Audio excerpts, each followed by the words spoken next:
Kalau kita melihat Al-Baqarah sekedar review ya, setidaknya ada 2 ayat yang mencantumkan saum. Selain 183 yang kalimatnya ini kutiba alaikumusiyam, juga ada kalimat fal yasubbu, maka hendaknya berpuasa. 2 dalil ini menunjukkan wajibnya saum.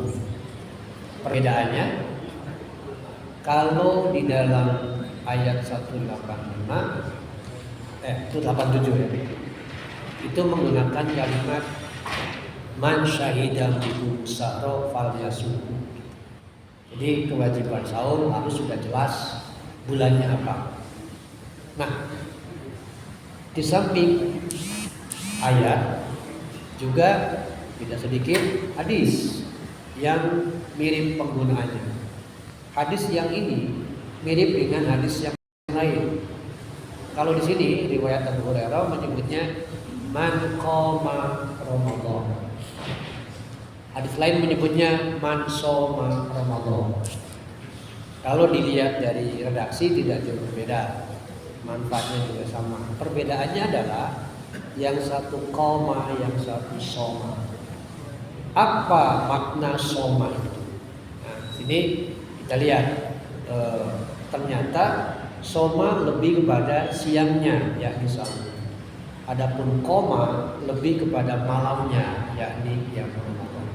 Hanya tidak sedikit pula yang mengulas bahwa qoma itu bisa luas, bisa sempit maknanya. Sempitnya qiyam Ramadan dalam pengertian sholat tarawih, sempitnya. Adapun luasnya adalah qiyam Ramadan itu menggambarkan aktivitas selama Ramadan. Full malamnya tilawah atau yang lain plus tilawah, siangnya saum dan aktivitas yang lain ya, itu qoma. Tetapi dari segi nilai dua-duanya sama, yakni bisa ghufira lahu ma taqaddama min dzambi. Nah, kita hubungkan dengan efikasi diri. Di mana letak korelasi Al-Maliyah Ramadan dikaitkan dengan penguatan efikasi diri. Mudah-mudahan Bapak Ibu tidak lupa ya, apa itu efikasi diri. Sekedar mengingatkan saja kuatnya harapan dan keyakinan untuk mengatasi persoalan hidup. Itu namanya efikasi diri. Jadi ada 2 poin kan ya. Harapannya kuat, ekspektasinya kepada Allah. Bahasa hadisnya ar-roja. Nah, kuatnya harapan itu menjadi bagian dari watak mukmin harus. Sebab merujuk pada An-Nisa 104 ya. Nyambung di sana. Tarjuna minallah ma la yarjun. Kalian punya tempat berharap namanya Allah. Itulah ekspektasi. Ma la yarjun. Mereka enggak punya. Siapa mereka? Kafir. Kepada siapa mereka berharap? Enggak ada tempat. Tapi mukmin punya. Karena itu terkait dengan ini, saya kutip dulu hubungannya dengan hadis ya. Ketika ekspektasi ar-roja seorang mukmin itu kuat kepada Allah, akan kokoh dari sisi kesabaran. Kesabaran melaksanakan apapun. Pokoknya kalau kita membahas sabar mungkin pasti ingat ya, sabar ketaatan, sabar menghadapi kemungkaran, kemaksiatan, sabar menghadapi ujian, keburukan, itu semua bisa kaitannya ke sana. Jadi kuatnya harapan ar-roja pasti kuat kesabaran. Nah, tempat berharap tidak ada yang lain kecuali Allah. Yang kedua adalah kuatnya keyakinan. Yakin dalam arti apapun yang kita hadapi, sesulit apapun persoalan, tidak akan sia-sia. Semua punya nilai. Nah, lagi-lagi Bapak Ibu harap ingat kembali hadis bab sabar. Biasanya udah lama mah pohon kan. Gimana ya? Di bab sabar ada kalimat begini. Ajaban li amril mukmin. Saya sangat suka dengan hadis ini ya. Kenapa? Karena memberi motivasi yang luar biasa. Ajaban li amril mukmin. Yang membanggakan pada diri mukmin. Jadi ada something yang surprising. Adalah inna amrahu kullahu lahu khair.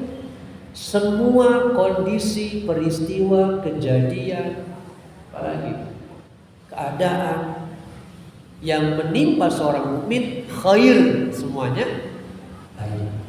Berarti kalau begitu ada nggak sial? Tidak ada, karena semuanya baik. Nah, ditambahkan oleh beliau dengan kalimat laisa zalika li ahadin illa lil mu'min. Tidak mungkin nilai baik itu ada kecuali untuk mukmin. Jadi hanya mukmin yang mendapatkan nilai baik apapun kondisi, lapang maupun sempit. Itu yang kedua. Jadi yakin semua keadaan baik, sehingga tantangan apapun kita hadapi, nggak usah takut. Hadapi. Sesuatu membuat kita sulit, ya sudah ikhlas, ridho, belajar di situ, ridho. Di sini muncul perbedaannya, ikhlas dan ridho. Kalau saya mengutip Abu Hamid Al-Ghazali rahimahullah, ridho itu peristiwanya sudah terjadi, ya sudah ridho saja, merasa tetap tenang, nyaman, itu ridho. Kalau ikhlas itu niat awal berangkat proses itu ikhlas. Kalau sudah hasil apapun hasilnya ridho. Nah di sini ridho gak mungkin muncul tanpa tawakal. Jadi dipisah tuh nggak bisa, sulit. Tawakalnya berserah diri kepada Allah. Ridhonya tetap hati merasa nyaman, puas, tenang. Biasa. Sulit, luar biasa. Nah, efikasi diri ada di sini. Ya. Unsur-unsurnya kita akan bahas sore ini ya. Apa saja unsur-unsur efikasi diri berkaitan dengan qomah. Jadi selama kita qomah Ramadan, entah itu malamnya qiyam Ramadan atau tarawih, entah siangnya saum, tilawahnya, zikirnya, dan seterusnya.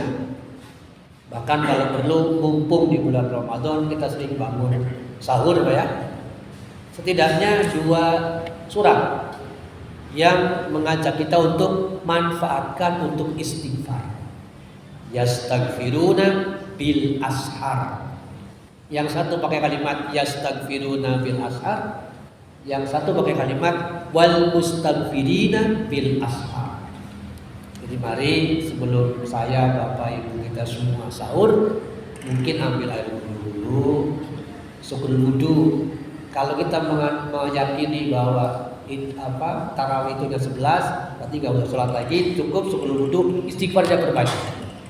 Kecuali kalau kita meyakininya bahwa ada sholat lain selain itu ya akan. Tapi yang pasti kalau kita tidak meyakini itu cukup dengan 11 rakaat ya sudah. Berarti manfaatkan istighfar saja. Istighfar perbanyak sampai menjelang sahur. Tiap malam masa sih ada istighfar. Baik para Bapak Ibu yang dirahmati Allah. Bagaimana nih spiritual enforcement-nya terkait dengan efikasi diri? Saya kaitkan nih Pak. Jika merujuk pada teori Bandura yang kemarin mengenai efikasi diri, kan ada 3. Bahwa efikasi diri itu didukung oleh 3 perkara. Magnitudo, terbiasa menghadapi kesulitan-kesulitan. Sekali lagi, Rasulullah SAW dan semua Nabi pasti berawal dari itu. Nabi Musa diuji, Ibrahim alaihissalam, apalagi Rasulullah SAW, kemudian semuanya masing-masing ada magnitudo, mengolah kesulitan yang dihadapi, harus begitu. Makanya surat Al-Isra menggambarkan itu kan, atau surat Ad-Duha ya, ada kalimat wa wajadaka dhallan fahada wa wajadaka ailan fa'aghna. Itu untuk melatih beliau supaya tangguh pribadi. Yang kedua, generality alias keluasan kemampuan cakupan persoalan yang dihadapi. Semakin variasi masalahnya banyak, berarti otaknya semakin melebar kemampuannya. Itu prinsip tuh. Makanya di dalam konteks pendidikan dipakai tentang cakupan persoalannya. Coba ganti. Ketika misalnya yang ini sudah mampu, dia ganti yang lain yang lebih sulit. Itulah generality. Atau yang ketiga yang lebih penting, strength. Dalam hal ini apa? Akidah. Kuwatur ruhiyah di sini. Mantapnya keyakinan kalau menurut istilah Bandura. Istilah kita agamanya apa? Kuwatur ruhiyah. Kekuatan rohani hanya bisa dimiliki oleh seorang mukmin kalau dia tidak lepas interaksi dengan Allah. Maka tilawah Quran salah satunya penting sekali. Selain zikir-zikir yang ada ya. Sekarang kita ambil poin-poinnya ya. Saya kutip dulu mengenai hubungannya tadi ya. Menurut Syekh Saleh Al-Utsaimin, as-sawmu yu'allimu as-sabr 'ala al-ashwaq was-sa'ab fi kulli awqat. Ini bagi saya pendapat beliau ini kalau dikaitkan dengan efikasi diri kuat. Saum itu mengajari kita bersabar atas al-ashwaq, keluhan-keluhan. Nyawayahna kan lagi puasa tuh. Haus tuh. Ngeluh terus. Hidup meniki wae. Bapak Ibu ingatlah, saya kira ya, kita semua punya kan? Innal insana khuliqa halu'a. Idza massahu syarru jazu'a. Idza massahul khairu. Itu semua punya itu. Ya saya juga sama. Apa bedanya nih? Kita semua punya. Yang berbeda adalah cara menyikapi dan cara mengelola. Maka ilal musallin, orang yang sholat, was-shaimin mestinya berbeda gitu. Terkait dengan persoalan tadi. Jadi as-shaumu yu'allimus sabra. Saum itu mengajari kita bersabar. Dari aswak itu tadi keluhan, curhat, ngadu, atau bahas paling minimal Pak, meskipun tidak lewat kata-kata, lewat apa? Iya. Nah, cak baik. Itu aswak. Sakau, Bapak tahu nggak sakau? Itu sakau namanya. Jadi sebetulnya sakau itu sama dengan tadi mengeluh, menjerit, merintih. Mungkin bapak-bapak yang senior ingat nggak lagunya siapa tuh yang dalam rintihan, penyanyi dangdut dulu, yang tahu? Siapa namanya Pak? Pokoknya rintihan yang menggambarkan merintih hidup itu sulit terus-menerus. Nah, Muslim aswak tidak mencoba dia. Kalaupun mengeluh Allah. Masih ingat Nabi Yakub kehilangan Yusuf alaihissalam kan? Belum selesai Yusuf ketemu adiknya Bunyamin hilang lagi. Terus kemana Nabi Yakub ngeluhnya? Innama ashku basi wa huzni ilallah. Itu kata surat 12:8. Aku adukan, aku jerut, aku jeritkan, aku keluhkan kesusahanku, kesemrawutanku, kesedihanku kepada Allah. Itulah aswak. Jadi aswak boleh saja asal kepada Allah, bukan kepada manusia. Yang kedua, as-si'am, menggambarkan berbagai tingkat kesulitan, bencana, atau al-awqat, tingkat yang keparahan lebih. Nah itu tadi bahwa Ramadan mengajari kita as-sabr. Maka supaya kuat, balik lagi harus diisi terus rohani, tarbiyatul ruhiyah ya. Salah satu contoh orang yang betapa sulit mempraktekkan as-sabr, hadis ini yang saya kira juga sudah dibahas di dalam bab sabar ya. Hadis ini menceritakan seorang perempuan, seorang ibu yang meninggal anaknya. Marron Nabi lewat. Kemudian beliau melihat perempuan itu sedang nangis di depan kuburan anaknya. Bi amra'atin tabki 'inda qabri.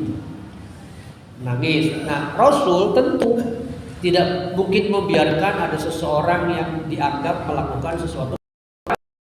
Maka beliau mengatakan, "Ittaqillaha wasbiri bu." Takwalah kepada Allah. Rupa-rupanya ibu ini sedang kalut, sedang teror spiritualnya. Hingga ulah dariku. Wa innaka lam tusab bi musibati lam ta'rifhu. Kamu gak tahu musibah yang menimpa. Intinya menghardik beliau tanpa dia sadari. Allah yang memberitahu bahwa yang tadi bicara itu Rasulullah. Merasa malu disusulah oleh ibu ini. Di depan beliau mengatakan, lam ta'rif Rasulullah, maaf saya tidak kenal tadi. Ini Pak, kalutnya hati membuat memori itu error. Sehingga suara yang sudah hafal sekalipun, kalau sudah error, ya error, bohong. Nah, makanya beliau mengingatkan, innamas sabru 'inda sadmatil ula. Sabar itu sentakan pertama. Itu yang berat.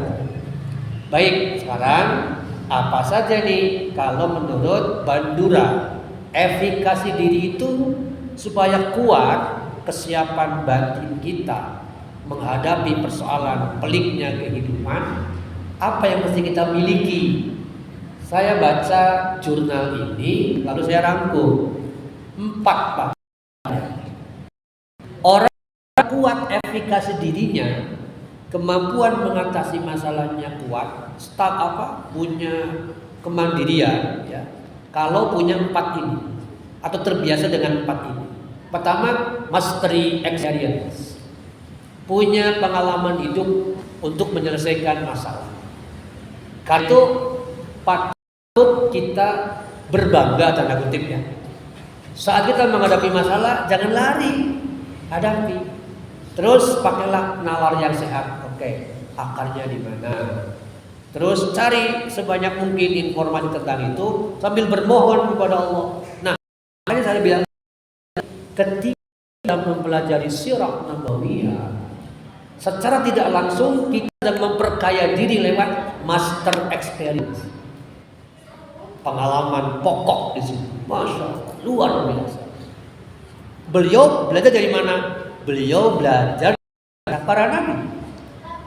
Jadi kita belajar dari para nabi juga, dari beliau juga. Kalau Rasulullah SAW belajar dari kisah-kisah nabi. Bukankah di dalam surat Hud 120 menyebutkan mengapa ada kisah para rasul? Tujuannya nusabbitu bihi fu'adak, menguatkan batin beliau. Jadi kekayaan batin hanya bisa diperoleh dengan luasnya kisah orang-orang hebat masuk dalam diri kita. Oleh karena itu, mengapa Pak Anies Baswedan sangat suka dengan biografi. Beliau kan termasuk mengumpulkan berapa orang ke biografi. Jangan menganggap sepele biografi. Apalagi kalau biografi 4 mazhab ya. Imam Hanafi kita baca, Imam Syafi'i kita baca, Ahmad baca, Hambali baca. Itu akan menguat, oh ternyata beliau begini. Luar biasa. Jadi tetap ada mastery experience. Nah, kita lihat contoh mastery experience ayatnya. Surat Al-Kahfi bagi saya ucapan yang disampaikan oleh Zulkarnain kepada masyarakat yang meminta bantuan beliau adalah contoh agar mereka tidak cengeng dilibatkan dalam proses penggarapan benteng. Ini sudah kita bahas ya, mengenai 3 kisah penting di dalam surat Al-Kahfi. Saat umat Islam di Makkah waktu itu sedang berat-beratnya menghadapi penyiksaan oleh musyrikin Quraisy, Allah turunkan surat Al-Kahfi. Sebab di dalam Al-Kahfi setidaknya 3 peristiwa penting. Satu, Fityatul Kahfi atau lebih populer namanya Ashabul Kahfi. Dua, Musa dan Khidir terkait dengan hal yang sama, bahwa yang namanya hidup tidak melulu sebatas menggunakan nalar, harus menggunakan batin yang kuat kepada Allah. 3, Zulkarnain. Zulkarnain juga sama, nilainya luar biasa. Setidaknya di dalam kisah Zulkarnain ada 3 kali perjalanan yang ditempuh oleh Zulkarnain, yang semuanya memberikan tadi mastery experience bagi saya, bagi kita semua. Bagaimana beliau menghadapi orang masyarakat Atlantik sana, bagaimana beliau menghadapi orang di Afrika sana, bagaimana beliau menghadapi orang di antara dua yang konon wallahu a'lam sekarang sekitar mungkin di pegunungan Kaukasus Azerbaijan ya. Nah, ayat 9596 ini adalah benteng yang dibuat konon di situ.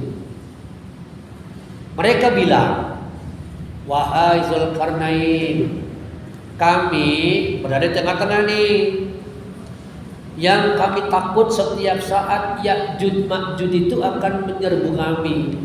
Jadi tolonglah buatkan untuk kami benteng yang kuat. Nanti kami bayar berapa? Gitu. Jadi mereka menawarkan kepada Zulkarnain, kami bayar berapa supaya Anda mau membuatkan kami benteng. Kata Zulkarnain, bukan dalam rangka melemahkan masyarakat ya, bukan. Tapi kalimatnya gini, ini kalimatnya lihat. Ma makanni fihi rabbi khair. Yang Allah berikan padaku lebih baik. Mungkin kalau pakai bahasa bayaranmu nggak seberapa, nggak usah bayar lah. Gini saja, a'inuni biquwwah, bantu saja aku, nah gitu. Tidak usah ikut mendanai atau bahkan membayar saya, kata beliau. Saya sudah mendapatkan dari Allah yang lebih baik daripada yang kalian beri.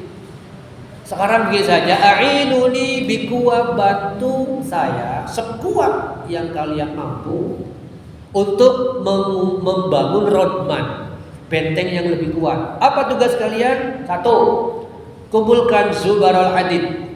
Coba lempeng-lempeng besi kumpulkan. Potong. Yang kedua, setelah ketemu potong-potong.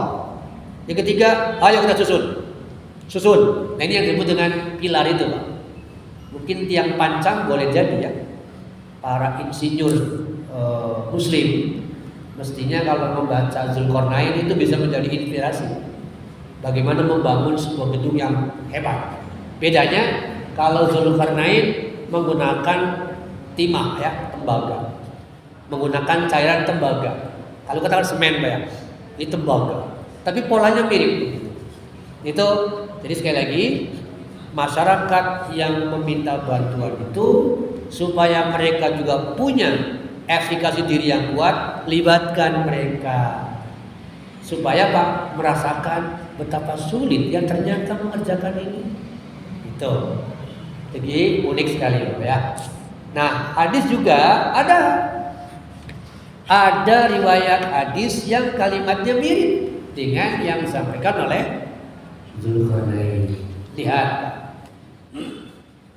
Rabi'ah bin Ka'ab al-Aslami adalah seorang sahabat ya radhiyallahu anhu. Dia ini rajin melayani Rasulullah SAW. Setahu saya di dalam Sahih Bukhari disebutkan Anas bin Malik pernah meriwayatkan. Begitu pula Rabi'ah tadi atau Abu Hurairah juga. Mereka para sahabat ini berebut untuk mengambilkan dan menyiapkan air untuk Rasulullah SAW. Entah air wudhu, entah air mandi, berebut. Kenapa? Karena kalau sudah melayani pasti dapat tawaran. Nah tawaran itu yang mereka harapkan. Apa tawarannya? Tentu surga. Pasti berebut itu, karena pasti mendapatkan tawaran. Sehingga mereka kalau supaya tidak berselisih, kadang-kadang pakai home pimpa. Giliran siapa sekarang yang mengambilkan air? Ya Om Pimpa gitu kan ya. Hari ini misalnya simpul, ya udah yang lain maaf ya, ini giliran saya.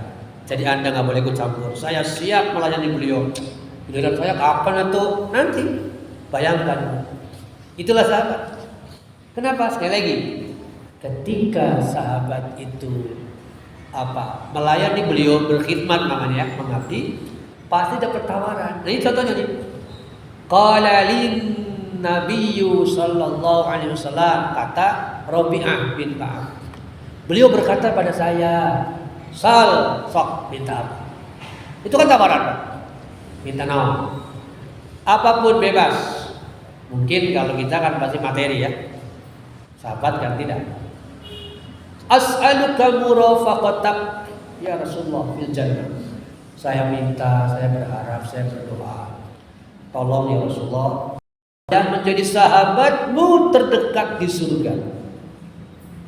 Minta menjadi murafaqatak. Al-murafaqah. Sahabat yang akrab, berarti kan sama dengan bersama beliau kan di surga. Al-ghairu dzalik, ada enggak yang lain? Enggak ada ya Rasulullah. Wajib itu saja cukup. Baik. Nah, jawabannya Pak, ini berbeda dengan jawaban ketika Ukasha meminta kepada beliau supaya beliau menjadi bagian dari sab'un alfan, 70.000 orang yang masuk surga tanpa hisab. Kalau di situ beliau berdoa untuk Ukasha, kalau ini enggak. Kalimatnya bukan baik, bukan Allahumma ja'al, bukan. Ya Allah, jadikan Rabi'ah bin Ka'ab al-Aslami sahabatku di surga. Bukan itu yang dilakukan, tetapi fa'a'inni ala nafsika bi kasratis sujud. Itu jawabannya. Kalau kamu ingin menjadi sahabatku di surga, sok bantu saya. Bantu saya supaya kamu banyak sujud. Kalimatnya kan berarti sok kamu amalkan. Jadi di sini beliau tidak memberi gratis, tapi ada proses dulu. Nah, bagi saya itulah mastery experience. Tidak membiarkan orang sekedar menunggu kita yang berdoa, guys encan belum atau ya enggak, dilibatkan. Bahasa lainnya kolaborasi nantinya ya. Jadi mastery experience itu harus kita tambah terus untuk mengokohkan hidup ini supaya cara pandangnya benar. Jangan menjadi orang yang asik sendiri ya. Itu poin pertama. Jadi apa yang disampaikan Zulkarnain juga oleh beliau ternyata ada kesamaan visi mengenai pentingnya memperkaya diri untuk merasakan mastery experience. Pengalaman yang paling berharga itu adalah bekerja sama dengan seseorang kaya misalnya. Oke, yang kedua, para Bapak Ibu, adalah social modeling. Perlu adanya model sosial yang bisa menjadi cermin buat kita sebagai benchmark atau pembanding. Maka kita diminta oleh Allah untuk sering-sering melakukan observasi. Supaya apa? Supaya penderitaan, tantangan yang kita hadapi ini bukanlah semata-mata kita, orang lain juga sama. Malah boleh jadi yang dialami oleh orang lain jauh lebih berat. Oleh sebab itu mungkin populer ya hadisnya ya yang mengatakan, jika kalian mencariku, carilah aku di tengah-tengah orang miskin. Jadi beliau sering turba ke bawah untuk observasi supaya banyak bersyukur. Atau mungkin juga Bapak Ibu pernah dengar kata-kata, lihatlah ke bawah, jangan melihat ke atas kalau masalah duniawi. Kalau masalah akhirat, harusnya ya masalah akhirat gitu. Kita ini terbalik kadang-kadang. Masalah duniawi lihatnya ke atas, masalah akhirat lihatnya ke bawah. Saya mau mending sholat, sebentar. Itu terbalik. Jadi minimalis, maksimalis kadang-kadang tidak pada tempatnya. Maka kita berlatih di sini. Coba kita perhatikan. Rasulullah SAW sering mendapatkan semacam social modeling bagi saya. Ketika Allah menurunkan banyak ayat, lalu disuruh bersabarlah. Misalnya, lihat kalimat bagi saya, kalimat tilka min anba'il ghaib nuhiya ilaik, itu menggambarkan tuh Muhammad, itu kisah-kisah Nabi sebelum kamu diwayu yang sudah kami wahyukan pada. Jadi bersabarlah seperti mereka ini. Karena itu social modeling menjadi penting, ya. Kenapa? Karena faktanya, ya, beliau akan menghadapi tantangan berat terkait dengan perubahan masyarakat. Lihat ayat-ayat ini, Pak. Kita kaitkan satu sama lain, ya. Surat 74 ayat 5 menguraikan tentang qaulan sakilan, bahwa Allah sudah mengingatkan beliau, inna sanulqi 'alaika qaulan sakilan. Sungguh Muhammad SAW, kami akan menurunkan untukmu perkataan berat, yakni ajakan mengesahkan Allah. Itu yang disebut qaulan sakilan. Karena pasti efeknya, Pak, dampaknya besar. Sebab mengubah sesuatu yang sudah berurat akar ratusan bahkan ribuan tahun, yang tadinya paganisme musyrik menjadi tauhid, tantangannya berat. Itulah yang sering kita lihat di dalam surah Nabawiyah, qaulan sakilan.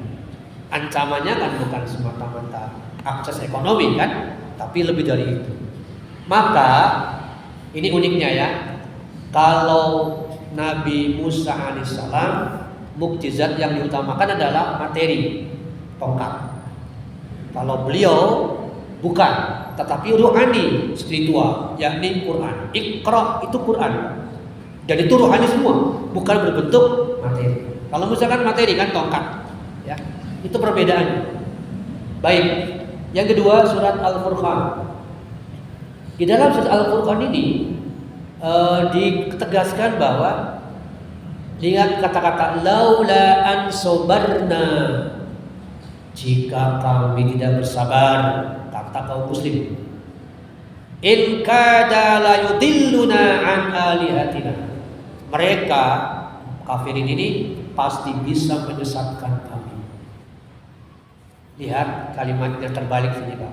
Laula an sobarna, kalau kami tidak bersabar menghadapi cemooh, menghadapi tindakan keji mereka, la yudilluna an alihatina, kami ini pasti sudah sesat mengikuti mereka. Jadi hari ini, Masya Allah, kita harus punya sobarna. Bedanya apa? Sobir dengan sobar. Sobirun, orang bersabar. Sobar sama juga. Tapi bedanya adalah kalau sobar 2 kali lipat lebih kuat. Nah, dalam Quran kata sobar itu disebut 4 kali. Bahkan sobar disambungkan dengan syakur tanpa waw, bahkan sobarin syakur. Itu 4 kali Allah menyebut dalam Quran. Yang saya temukan, ya, ada surat 14, surat 31, surat 34, dan surat 42. Itu menyebut kata sobar. Kembali ke sini. Jadi berkenaan dengan melaksanakan qaulan sakilan, ajakan tadi, kita harus punya sobarna, kekuatan kesabaran. Nah, kemudian social modeling tadi juga Allah kaitkan dalam surat Al-Aqaf. Lihat kalimatnya, fasbir, bersabarlah Muhammad, kama sobaro ulul azmi minar rusul, seperti itu. Lihat kesabaran Rasul-Rasul ulul azmi, ikutilah mereka. Nah, bagi saya itulah social modeling. Kita bisa menjadi mereka ini, beliau-beliau ini menjadi model buat kita. Oh iya, kita harus mengikuti mereka. Nah, anak-anak kita hari ini modelnya social modelingnya K-pop Korea remaja kita. Apa hasilnya, Pak? Ketika di Korea tingkat bunuh diri usia remajanya tinggi, di kita penelitian yang kemarin saya baca 87% remaja Gen Z itu gampang stres, gampang mengeluh. Kenapa? Karena rapuh efikasi dirinya tadi. Bahwa dia sekolah, iya, tapi sekolahnya nol dari sisi pendidikan keyakinan. Kan hari ini yang lebih cenderung bukan pendidikan, Pak, pembelajaran atau pengajaran saja. Aspek pembentukan karakternya lemah. Orang agama saja sebatas Islamologi, cuman rukun iman ada berapa, rukun Islam ada berapa, aspek karakternya masih lemah.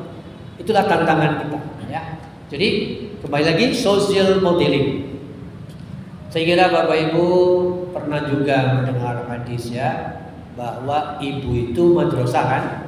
Berarti social modeling bagi anak yang pertama adalah orang tuanya. Orang tuanya. Kemarin sedikit cerita, beberapa hari yang lalu ada seseorang yang cerita tentang adiknya, anaknya. Ini Pak, memang anak dari adiknya ini memiliki IQ yang bagus lah ya. Tingkat kedisiplinan dari sisi pembelajaran akademik ya. Tetapi karena sibuk dua-duanya, orang tuanya, ibu dan bapaknya, dia menyerahkan semua aktivitas itu kepada guru. Les. Hari ini les privat matematik, ini les privat bahasa Inggris. Tapi ngaji nggak ada.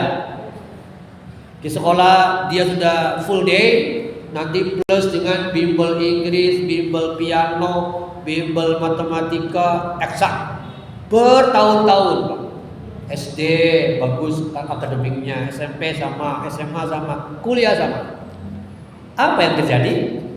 Setelah beres, kemudian bekerja, tidak punya adab kepada orang tua. Gampang menyalahkan dengan suara meninggi, gampang sampai ada kalimat, kamu ini Pak nggak beradab, kata ibunya. Ternyata dibalikin oleh kalian. Kapan ibu mengajari saya adab? Kapan?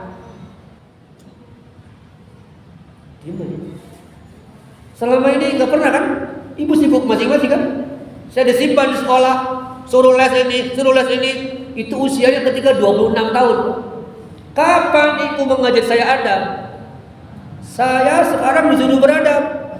Oh, nangis ibunya. Nah jadi kia budak teh. Apa yang terjadi? Lah iya kan ibu suruh saya adab.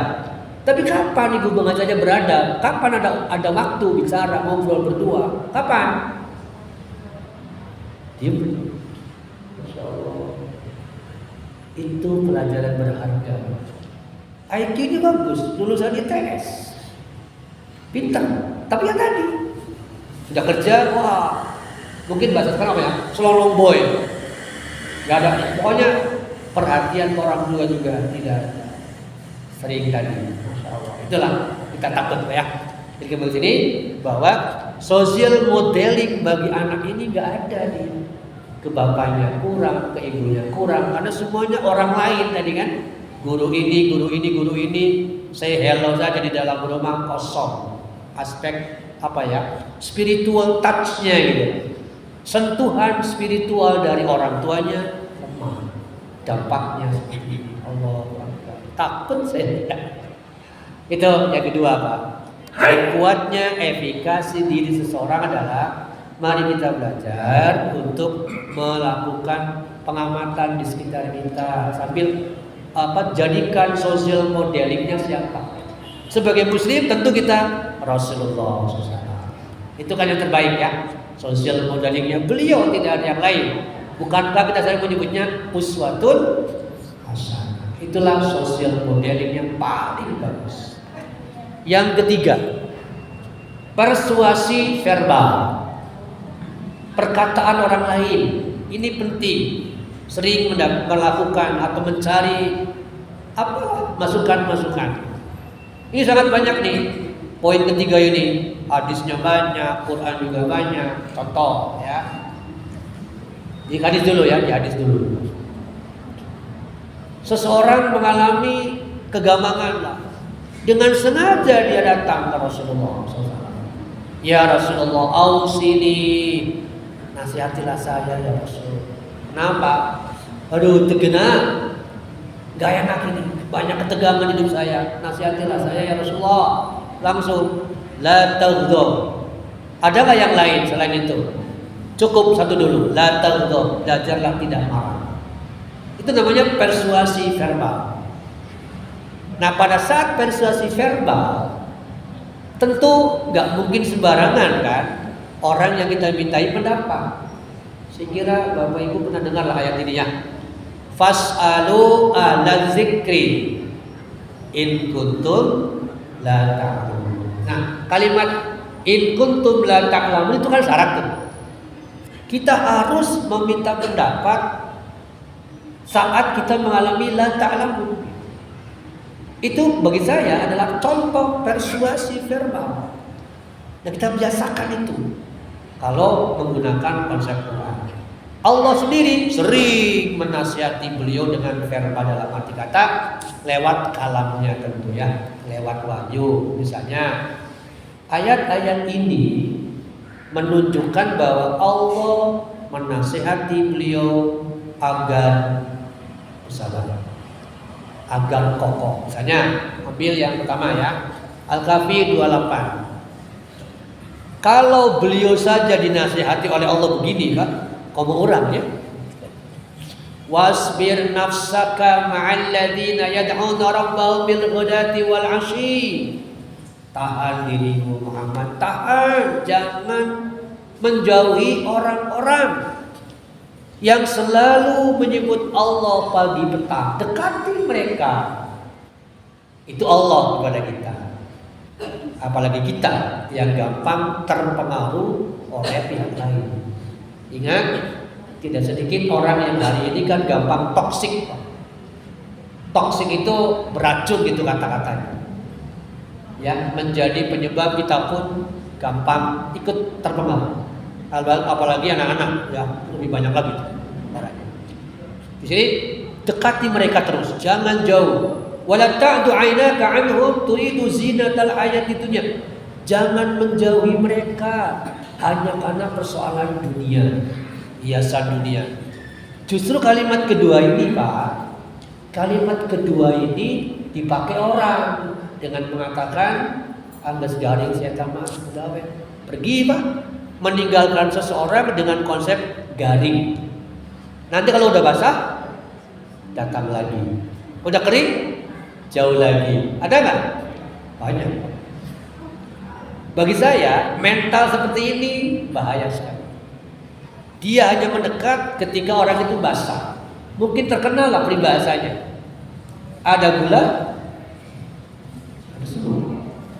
Semut hanya bisa mendekat kalau ada gula. Tanpa ada gula, nggak mungkin ada semut.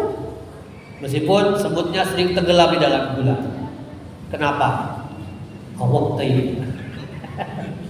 Tidak sedikit kan semut yang tenggelam di dalam gula. Itu contoh bahwa orang yang kalau masuk kategori innal insana li rabbihi lakanud wa innahu ala dzalika lasyahid wa innahu li hubbil khairi lasyadid, tunggu saja. Tenggelam di situ pasti hidup. Nah, kembali sini para bapak ya.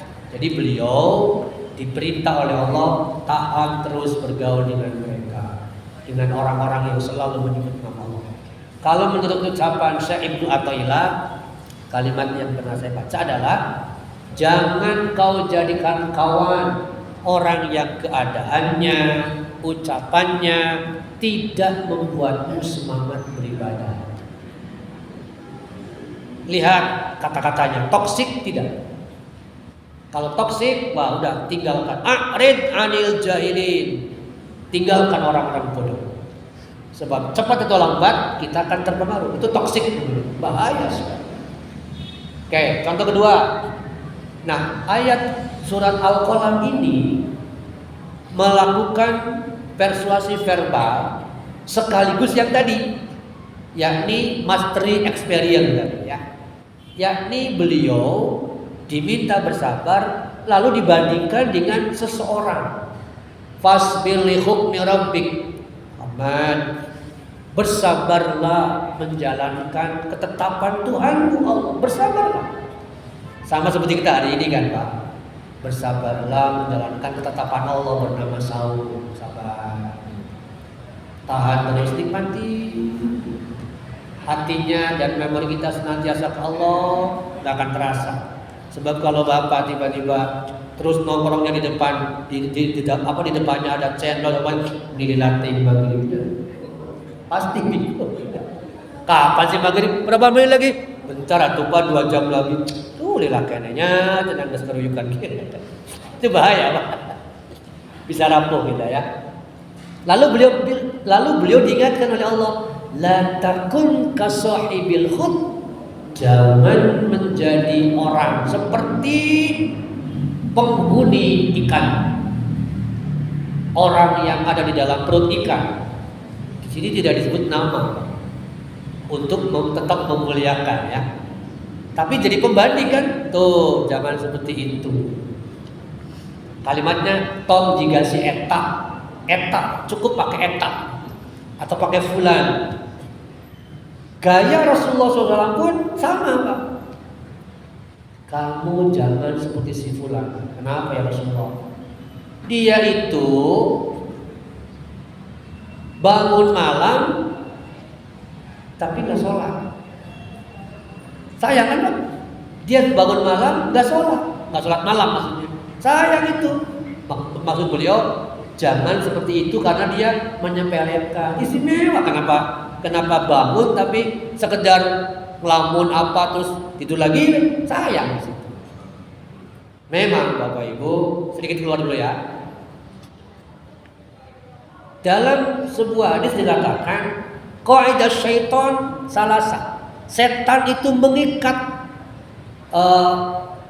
tengkuk manusia dengan 3 ikatan. Setan mengikat tengkuk kita dengan 3 ikatan. Salah satu uqdah. Ketika bangun, kemudian kita zakarullah, menyebut nama Allah, berarti doa ya. Alhamdulillahilladzi ahyana gitu. Maka inhalat, lepaslah ikatan pertama. Tapi masih ada 2 ikatan. Ketika kita ambil air wudu, maka inhalat, lepaslah ikatan kedua. Tapi masih ada 1 ikatan. Ketika kita sholat, nah lepaslah ikatan itu semua. Jadi ucapan beliau kepada seseorang dengan membandingkan dengan orang lain sama seperti Allah ini. Kamu jangan seperti orang itu tuh yang ada di perut ikan. Lari dia dari tanggung jawab. Harusnya berdakwah, menyampaikan ke orang, malah marah lari. Makzul. Jangan ya, jangan seperti itu. Kan sama ini namanya persuasi verbal. Nah, yang terakhir, yang keempat, para Bapak Ibu adalah emosional. Keadaan psikis dan fisik ya juga sangat mempengaruhi. Dalam hal ini ya, bagi saya saum itu lengkap di dalam. Ramadan itu lengkap untuk menguatkan 4 perkara. Sumber kuatnya efikasi diri. Karena itu mari kita optimalkan mumpung masih ada waktu ya. Apalagi baru 2 hari, kita optimalkan setidaknya sekedar review ulang ya. Pertama, jelas as-salatu ala waqtiha li awwali waqtiha. Kita coba konsisten ini. Karena apa? Al-Baqarah 238 kan jelas ya. Hafizu 'alas shalawat was shalatil wusta. Jagalah salat atau walladzina hum kalimat ala shalawatihim yuhafizun gitu kan. Banyak juga ayatnya ya. Yang pertama, karena sholat 5 waktu tepat waktu itu diungkapkan dalam hadis dengan dua ungkapan paling tidak.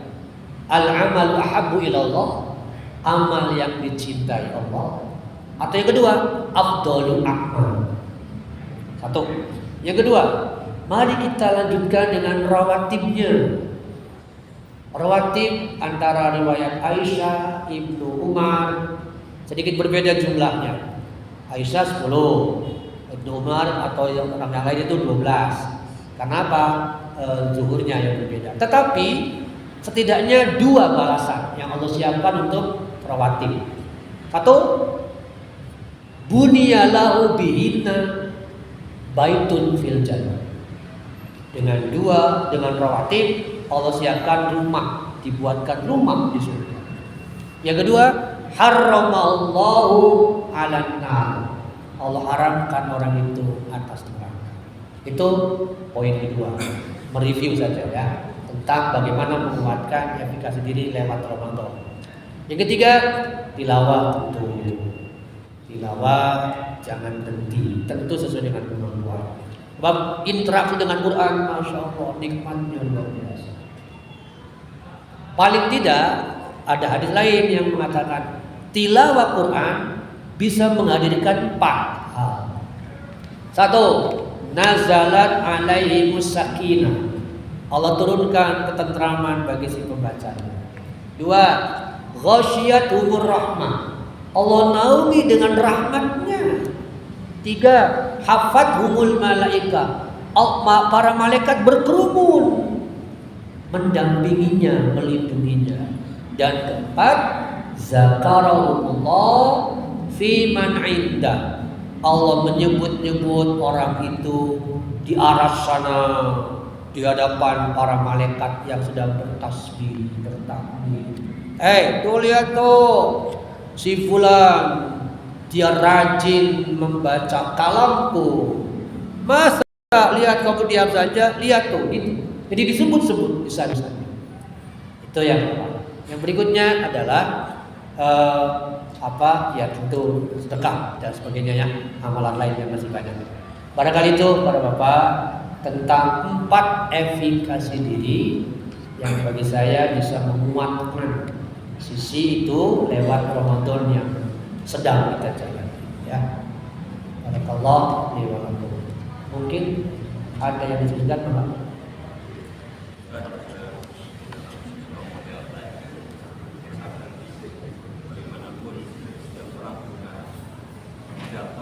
Mungkin secara sederhana idola sebagai pembanding Ya.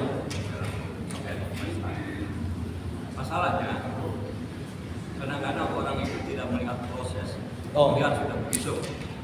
Nah, mungkin akan lebih lengkap ketika kita mengambil seorang model. Itu jangan sampai misalnya melupakan latar belakang pesanannya bagaimana. Kondisi kita di sini sudah sangat relevan. Kadang-kadang orang muda tadi bisa membandingkan dengan itu. Mereka melihat prestasinya, tapi kalau tidak prosesnya, mereka melihat sudut dari dia itu prosesnya apa. Nah sekarang juga ada model-model yang kadang-kadang sering misalkan. Ini tidak kita khawatir. Mereka melihat kepada figur-figur terkenal, populer, tiba-tiba kaya, kemudian masih muda, dia bisa rediris. Kan demikian. Jadi seorang idola yang demikian. Bahkan saya melihat juga sekarang para televisi, para cendekiawan itu terkadang para artis. Saya melihat sekarang para talent yang jadi itu banyak di kalangan artis. Itu sebetulnya ada orang juga. Jadi bagaimanapun kita mengingat model itu harus sejak bagaimana latar belakangnya. Jadi jangan sampai nanti kita salah memberikan di banyak anak itu dia seperti itu kan juga hanya beberapa orang saja yang bisa investasi, apakah Ahmad itu tiba-tiba kaya, kan tidak semuanya itu ya.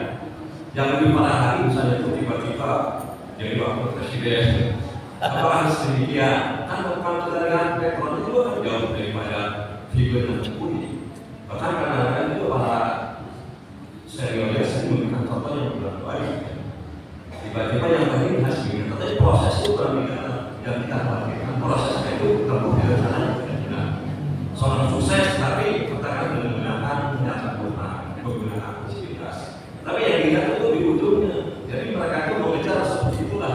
model-model yang akan dikejar. Nah, ini jadi suatu model itu penting, tetapi harus diberikan arahan model ini demikian, tetapi dengan cara yang baik, dengan cara yang tidak melanggar aturan, yang memenuhi norma-norma. Nah, itulah mungkin yang bisa dipakai. Itu aja sebenarnya. Baik, ya betul Pak.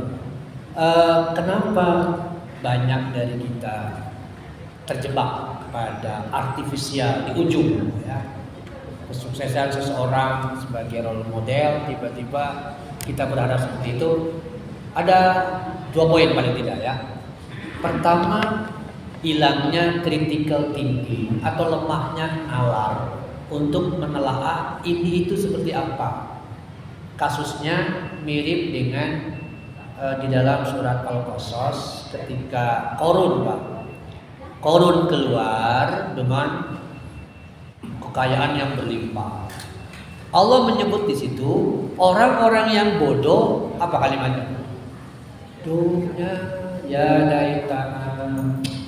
Coba ya kalau kita seperti Qarun, diberi seperti Qarun, kita ini pasti itu orang bodoh kan Pak? Tapi kata Allah, orang yang berilmu perkataannya bukan begitu, melainkan mengingatkan, hei Qarun, bersyukurlah kepada Allah. Gitu. Jadi situ kembali yang tadi bagi saya, kenapa masyarakat kita kebanyakan begitu? Karena tadi Pak, critical thinking yang rapuh karena nalarnya dan akidahnya tidak pernah diasah lewat kebiasaan mendekati Quran. Bagi saya tetap yakin, sebagaimana Ibnu Khaldun juga bilang, bahwa orang yang senantiasa mendekati Al-Quran itu akan diasah cara berpikir ilmiah selain mengasah rohani. Ya, itu poin pertama. Poin kedua, mengapa role model seperti tadi terjebak lagi pada kondisi hari ini Pak, di dunia ini, yang memang bagian dari fitnah dunia. Kemarin sudah saya katakan bahwa amilu mayasurrukum, boleh berharap orang itu hidupnya nyaman, boleh. Yang jadi masalah adalah karena poin pertamanya hilang, yakni critical thinkingnya, maka yang dominan kemudian angan-angan, berkhayal bahwa ingin seperti itu. Lantas ketika melihat, tidak pernah melihat bagaimana prosesnya. Betul tadi. Karena itu surat Yusuf menggambarkan itu kan sebetulnya, ya. Tentang role model harus mengacu pada lihat prosesnya seperti apa. Yusuf kan begitu kan. Kalau saya rangkum ya, yang pernah saya uraikan, Yusuf itu ada 3 tahap lah katakan. Ayat 4 adalah mimpi. Ayat 100 dan 101 adalah hasil. Pertanyaannya, apakah yang diraih oleh Yusuf itu di awal saja ayat 4? Kan bukan. Mimpi. Nggak terwujud kalau cuma mimpi. Tapi apakah di hasil akhir cuma dapat begitu saja dari begitu saja menjadi pemimpin? Bukan juga. Tapi yang perlu kita telah adalah ayat 5 sampai ayat 99. Apa yang dialami oleh Yusuf alaihissalam. Nah, ini namanya critical thinking yang tidak ada di sebagian orang. Sekali lagi, Quran insya Allah mengajari kita untuk memiliki itu semua. Terima kasih tambahannya. Kalau tidak ada, mungkin kita akhiri ya. Mudah-mudahan 2 hari pertama kita lakukan kajian ini sekali lagi bisa mengokohkan efikasi diri kita. Saya rangkum pokoknya 2. Pertama, kita harus siap menghadapi persoalan-persoalan. Hidup memang selalu itu ada masalah-masalah kan. Tapi ada 2. 1, kokohkan keyakinan, berarti akidah ya. Yang kedua, kuatkan harapan. Nah, 2 ini antara tauhid dengan ar-roja sulit dipisah. Silakan lihat kembali Al-Ikhlas, lihat kembali An-Nisa 104, renungi lagi Al-Insyirah 675, 678. Itu saja berulang-ulang. Hidup ini memang al-usra, yusra itu 2 hal yang berputar. Terima kasih, mudah-mudahan Taqabbalallahu minna wa minkum. Allah terima amal kita, seluruh kepayahan, kesusahan selama menjalankan Ramadan. Istiqomah dan mudah-mudahan sampai tuntas kita menjadi muttaqin. Barakallahu fi wa lakum.